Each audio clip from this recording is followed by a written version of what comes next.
Alright, this is Boxing with the Truth, and I am the Truth. Today is September 6, 2015, and today we have with us former heavyweight contender DaVarryl "Touch of Sleep" Williamson. How you doing today? I'm very good. I'm very good to be on your show. Very happy to be on your show. Hello out there. I'm just relaxing here in the Mountain Standing Time in Denver, Colorado, just relaxing.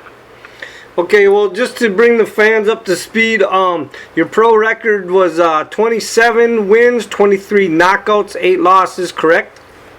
That's correct. Okay, and I want to jump back to your amateur career just a little bit. I just want to touch on it. Your amateur record was outstanding. 120 wins, 17 losses, and 1 draw with 103 knockouts. Yeah, that sounds about right. It's crazy because I'm still scratching my head about a draw. I remember fighting a guy back in 1999 in Italy, and they called it a draw. I went all over to Milan, Italy, and they called it a draw. So I won the fight. And they gave me the trophy to take home, but they called it a draw. So that's crazy to be in amateur boxing and they called it a draw. It was all good. But that's a part of the sport, man, and the crazy things that happen. And I'm just one of those issues or one of those things that happened that I was a part of.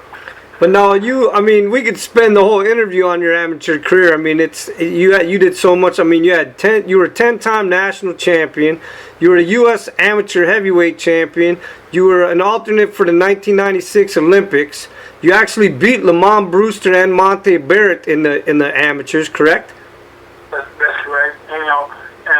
I beat Nate Jones as well, who actually represented the USA team in 1996 to go on to he won the bronze medal for the Americans, for the USA team in the Olympics in 1996.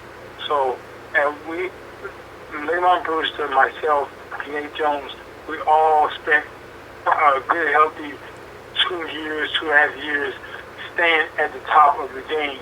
And it didn't matter either one of us of the three who could have been the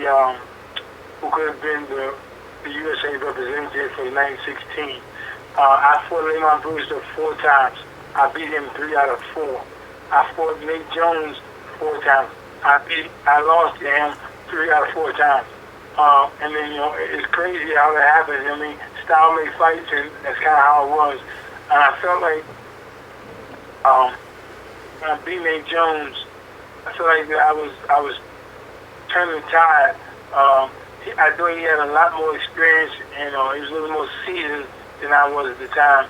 But when I beat him, I thought that was it. And he came back and beat me in the trials to represent the country in the Olympics, and I was the Olympic alternate. So it was just such a good time, a fun time, intense time. A very, very competitive time in my life that I can't, I will never forget those experiences, those relationships, the nerves, the excitement of winning and losing. It's like kind of like the agony of defeat and the thrill of victory. It was kind of all those things wrapped up in one. There's a lot of emotional roller coasters because so many people were rooting for Nate Jones. Some people were rooting for Lamont Brewster, and some people were rooting for me, and it's just unfair that no one can have one representative. So during that time, it was a very, very memorable and exciting time in my life. Okay, now I want to back up even farther a little bit so some people understand where you came from, where you went, and what you're doing now. If you don't mind, can we talk about your background a little bit?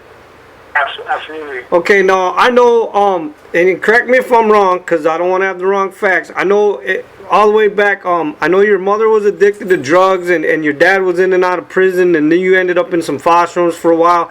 And most people that go through that, they don't succeed like you do. Sometimes they end up in jail, or they end up dead, or they end up on drugs. But you kept going strong, and I mean, you ended up going to a couple different colleges. You ended up actually, a lot of people don't even know this maybe, that you actually played football before you boxed. And you actually had a tryout with the Indianapolis Colts and an Arena League football team with the Arizona Rattlers. And you actually went to Rochester Community Technical College here in Minnesota, where I'm from, and you were a quarterback, and you actually played for Wayne State College, and then you went to Northern Michigan. I mean, you got master's degrees, bachelor's degrees. So, I mean, to come from that environment and to do what you do and not just get out of the environment, I mean, and that was just football in college, but then to go on and be a heavyweight contender and to fight some of these guys that you did is unbelievable. You know, I think that you need to change your job. Your job is too good. You're very good at it. You should be like a student loan skip tracer. You should be like America's Most Wanted because you're really good with your facts and your information about me. So I don't know where you get it from, but it's pretty accurate. I mean, it's pretty accurate. So I want to applaud you and take my hat off to you because you have some good facts about me, about my parents, about my life. So I want to applaud you for taking this time to do an interview and being very, very detailed with your homework about me. So I'm tipping my hat to you because this is probably one of the first interviews in years that a person has really did their homework. So I want to applaud you and your show and whoever you have helping you or doing this, but they've done a masterful job. And I do agree with you. It has been a rough road, starting out being born in prison to a mother who was addicted to drugs, going to a foster home for 9 years, meeting my actual biological mother, referring to her name is Constance, or nickname Connie, referring to her as Connie, and referring to my foster home mom, Dorothy Addison, as mom, and I'm calling my mother, my biological mother, by her first name. You know, it was a little bit of a transition. Then, you know, meeting my dad, and, you know, all those kind of things, you know, these emotions. You know, my dad at the time was in and out of jail when he finally got himself settled. He was living with he had a lady living in, and she had a son who was 1 year older than me. And I was like a little bit jealous, like, you know, why was he like, you know, you can love with me? And I can't thank my father enough because I think that one of the big things that really set him apart is that he really raised me and allowed me to move in with him. And then shortly after that, his girlfriend and her son, they moved out. And I'll never forget that. You know, I don't remember it so much as a child, but as I got older, I was like, wow. I mean, he did that for me, and I felt grateful. I think that my father coming to my life is certainly the best thing that ever happened to me. And he kind of like, I didn't always agree with how he disciplined me and how he got the point across, but I'm so thankful that he did because, you know, I don't have any cocaine charges, I don't have any drug charges, I don't have any arrests, I don't have any, all those things. He did it for me so I wouldn't have to do it. And so sometimes I'm looking at my two kids, my son is 18, my daughter is 16, I try to do everything so that they don't have to go through those tough times, those headaches and bumps on their head. And so I really applaud my dad for coming to my life when he did, and he came in my life at 11 years old. And all the things I accomplished, you got done mentioning. What if he came in my life when I was 6 years old, instead of 11 years old? I may be an astronaut by now. That's how important a man being in the home is to a young kid or to a child. And I am forever grateful for my dad coming to my life and manning up and saying, hey, I'm going to take care of my son, and look at me now. He has passed away, my mom has passed away, but they still live with me every day because I use their names for codes or combinations, for passwords, and so every day I'm using working it out. So that feels amazing to me for you to have done your homework again, and for my parents, for my biological parents to kind of pull themselves by the bootstraps and get me going in the right direction, and look at me now. So now I know your dream originally when you were playing football was to be like the next Randall Cunningham or the Doug Williams or whatever, but unfortunately that didn't work out. But how did you fall into the sport of boxing? I was exactly doing what you said. I was trying to be Doug Williams or Randall Cunningham, and I was just trying to stay in shape for the NFL. And one thing led to another. I started sparring, I kept practicing throwing the football, and that's kind of where my strong right hand come from, is throwing the football for years as a quarterback. And I think I got a trial to the Olympic Festival in 1994, and I won one fight and I lost the next fight in the championship. And I said, man, you know what? I'm going to put all my eggs in this basket, and I'm gonna box my heart out. I'm gonna fight my heart out. I'm gonna box my ass off. And I put more attention to boxing than football, and I just put football by the side and put more energy and my focus in boxing. And 6 short years in amateur boxing, I probably did everything with the exception of the Olympic team. I beat everybody, in the sport. It's one thing to win a championship. My coach Al Mitchell used to say, man, it's easy to win a championship once, meaning win a national champion. No, it isn't. The guys on the team been boxing longer than me said, no, it isn't. I never won it. So I won it. I kept winning it, and it was kind of like Tiger Woods.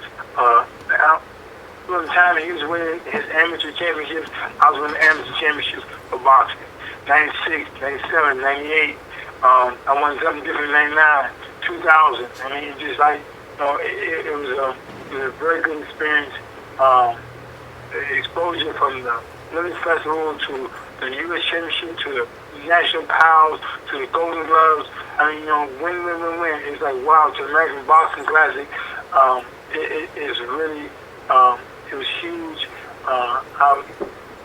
To win the outstanding boxer, when you have a person like Floyd Mayweather in the boxing, or Fernando Vargas, or Antonio Tarver, or David Reed, or Zab Judah, or all these guys in the tournament, and I was the best boxer.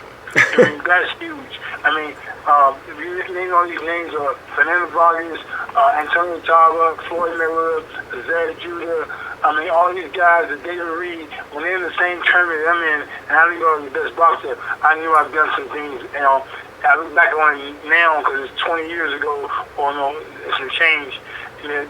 I won my first national title, the U.S. Olympic Festival in Colorado Springs in July 27, 1995. I beat Lamont Brewster on Wild World of Sports. It was really, really huge. So 20 years ago, I won my first national championship. All right, so speaking of some names, I want to jump up to your pro career. And first, I want to, say the fact that you actually held the NABA, the WBO Latin, the WBO NABO, and the WBC Continental America all heavyweight titles. And you fought for an IBF World Heavyweight title against Chris Bird. Yeah, all this, again, that's great information. That's true. I fought Alicia Castillo. I fought Derek Jefferson. I won the belt from Alicia Castillo. I think I beat him for the NABF belt. And I won another belt, the WBO Latino version of the WBO. I beat him in Tampa, Florida, where I feel like I won every round, but they had I won 11 rounds to 1, and one judge had to fight even, and 2 judges had it regarding majority decision. So it's just crazy. I mean, you have to really step up and buckle up and say, hey man, I want to fight, because you have no idea what these judges are watching, what they're looking for. But they got it right at the end, but I don't necessarily agree with the scores. Beat Derek Jefferson. We made a dog fight for 2 rounds. I mean, I knocked him down, he knocked me down, and I knocked him out. It's crazy. All in Madison Square Garden. I mean, it was crazy. I think Ice Cube was at the fight. A whole bunch of named people that were in the audience. So it was kind of cool. So but no, you actually fought Kevin McBride too, Eric Molina, Chris Bird, like I said, Oliver McCall. You fought Vladimir Klitschko. You fought Joe Messi, Corey Sanders, like you said, Derek Jefferson. So you fought some big names out there when you were fighting. Especially Klitschko, and I mean that whole thing it got stopped, and unfortunately I don't know why you never got a shot again at him, but I remember Klitschko's handlers at the time. Shelly Finkel whispered in my ear after the fight, said, DaVarryl, you didn't do yourself. I mean, you didn't do anything bad for yourself because they had called a split technical decision. Whatever that means. It's a mulligan. It's a do-over. It's a repeat. I think Klitschko had such a control career at that time. Meaning that people were coming in supposing to lose, and then coming in looking forward to losing. I wasn't coming looking forward to losing. He took a wrong fight, and never got it back. What Klitschko should do is say, "Hey, DaVarryl, I know that we having that. I'm gonna give you a couple $1 million. I'm gonna get the lion's share of the carriage because I'm the champion. But I'm gonna give you $2 or $3 million to fight this fight again. And I want to see what happens. I know you're a little older. You're 47 now, but we like to put this to rest because this is something on my. I can't sleep at night because he's like, man, whoa, I can't believe I got away with that. He got away with something. Now, speaking of that, you just fought last year, so now are you still active or did you retire? You know what? I haven't officially retired, but I haven't had any. I'm kind of hoping somebody will call and say, hey man, I got a kid who's 22-0 or 21-2, or I was really interested. I was really entertaining that fight. As again, I fought Eric Molina a year ago. He takes the fight. He fights for the championship. And you gotta be kidding me. First of all, I didn't lose that fight. So there's no knockdown. There's a good punch, but there's no knockdown. There's no mouthpiece come out. There's no nothing. And they stopped the fight. The referee said, "Hey man," he stopped the fight. I think it was because of the last fight of the night, late, and they wanted to get out. I was like, "You gotta be kidding me." I had some other choice words from him, but I was like, "You gotta be kidding me! This is how you gonna do?" I mean, all I give it is boxing. This is how you gonna take me out. I mean, so it's just one of those things. Sometimes I always ask myself, man, why me, man? Why me? Why I'm always getting the short end of the stick against Eric Molina, against what's the kid from Klitschko? What about the kid from Land Down Under? What is his name? Cali Meehan. I mean, just it's just I'd say it's just not fair. I mean, you gotta be kidding me. I mean, those guys, they didn't beat me in those fights. You know what I mean? Cali Meehan could barely open his eyes. He couldn't even see. I mean, he raised his hands after the fight. He couldn't even see. So let me ask you, I know you were supposed to fight Jonathan Banks twice. What happened with that? Why did you guys never fight? I think he had a case of cold feet. I mean, he had a strong case of cold feet. And I think Jonathan Banks is working with Klitschko. I mean, is it possible I can fight Klitschko one night and then fight Jonathan next weekend, if that's possible? Maybe I can fight both of them on the same night. Maybe I'll fight Jonathan Banks for the opening of the show, and I'll fight Klitschko in the main event. Well, you know Jonathan Banks is still active, right? Yeah, but he's not active over here. He's not active with DaVarryl. When they say DaVarryl name, these guys duck and dodge, and you see all this stuff. At 47 years old, these guys are afraid of me. I mean, they're afraid of me. They're scared to death.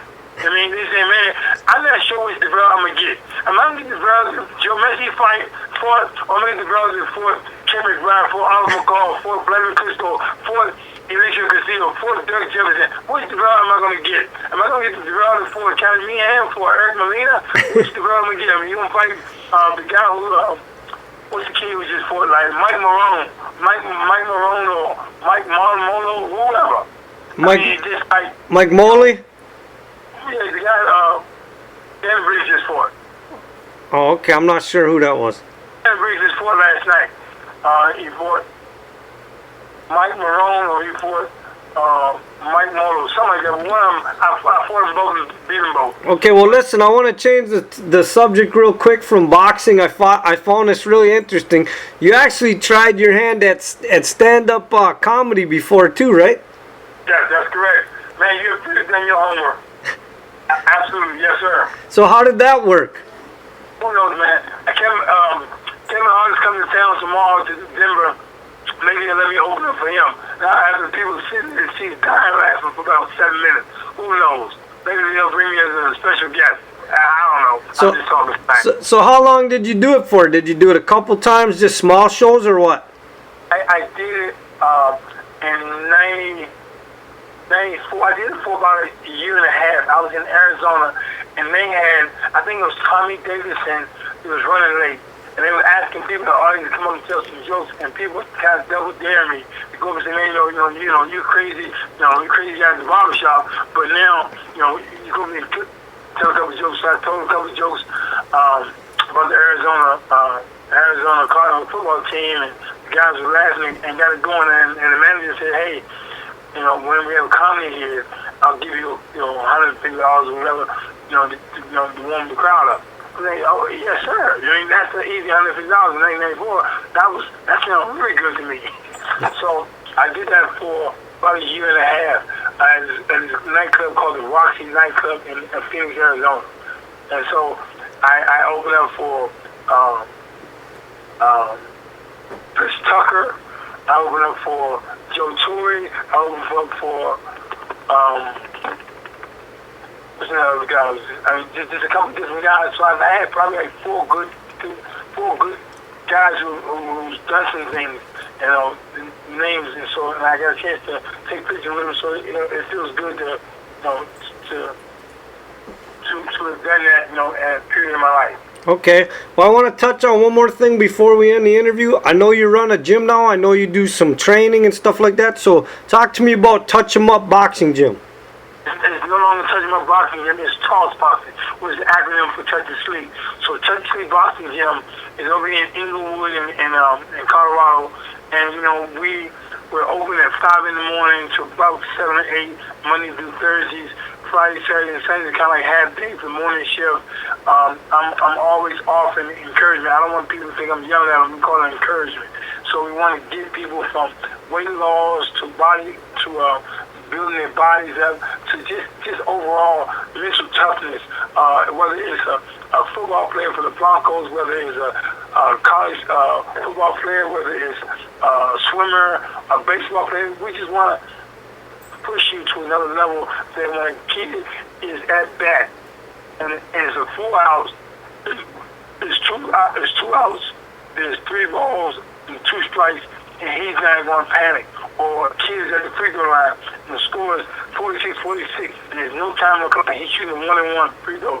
He'll make that free throw in these kind of situations. If a person's in a business meeting, they got to take a phone call, they got to walk in the meeting. I mean, they tend to be a little bit more confident, more proud. Hey, I got this. I can take this phone call, walk into a meeting, and handle all those things under this umbrella. And I think that's what we offer here, is to try to make a person physically and mentally tougher and make it more prosperous, more productive in their regular life, whatever their life may be. I just feel that we have a nice facility over here off of Oxford. Pretty much the major crossings of Oxford and Santa Fe and Inglewood. It's about maybe 300 or 400 meters from the Inglewood Rec Center. We're open Monday through Thursday from 5 a.m. to like 8 p.m. It's just. And it's called Touch of Sleep Gym now? It's called TOSS Boxing. TOS, the acronym for Touch of Sleep. TOSS Boxing. Oh, okay. Same place, same gym. We just went away the name because it was another direction. We want everything to be consistent under the umbrella. Okay. The name is TOSS Boxing. The website is TOSS Boxing. We want to make sure the clothes, the apparel says TOSS Boxing. We want to make sure everything is one uniform under one umbrella. And we're excited. We think that it offers. So many people have testimonial things they'll share with us about what the gym has done for them and what I've done for them, and I feel good because you have to ask yourself as you get a little bit older, what have I done for somebody whose name is not like, whose last name is not Williamson? What have I done for someone else who doesn't live in my house or related to me? And you have a ton of people who say, hey, DaVarryl, you've done this for me. You helped me this way. You helped me with this. I got divorced. You helped me with this. You helped me get a better promotion in my job. You helped me. Like I have kids here or young men here, hasn't finished high school. I'll find them. They'll be with me for a couple months, and they have finished high school. They've got a driver's license. They're enrolled in college. I mean, I'm almost with tears in my eyes. You hear the stories. A kid will be here, and he's visiting town, and he doesn't really live here. He's visiting his dad. And his dad sees his attitude change and say, hey, man, you're really going to be here for a month or 2 months for summer. But I see your attitude change so much that I'm not only going to let you live here, but I'm going to enroll you to school, and I'm going to pay for it. And I'm like, I'm almost in my office and with water in my eyes, because it's a beautiful thing that you have put a firm hand down, a tough love situation, and you've really helped these young men, and young women become better people in their life. And that right there is priceless. Okay, well, on that, I'm going to end the interview, and I want to give you a chance to give a shout out and to your supporters and your fans throughout your career. Yes, I want to say thank you to all the people who have always supported Touch the Sleep Boxing. My social media, my social media people, my office wife. I have Anita Baker, Red Alert, Viper, my family Louise, Barb and Shooter, Nicole and Becca Time. I mean, I just want to thank, of course, my wife, Shalifa, my 2 kids, Dontel and Ariana. I want to say my main man, Andre, the wife from Washington, D.C., my buddy Leland. I just want to say thanks to so many different people who, my publicist, Kevin, for years, Kevin Maloney, my lawyer, Jay Lave. I just want to say thank you for so much, who stuck by me this whole time, and who loved on me, who allowed me to be me over the years. And I just, there's so many thanks and so many blessings I want to give to him, because I don't think that I could have done this, certainly alone. I certainly could have done without any of those people in my life. All right, and with that, the truth has spoken.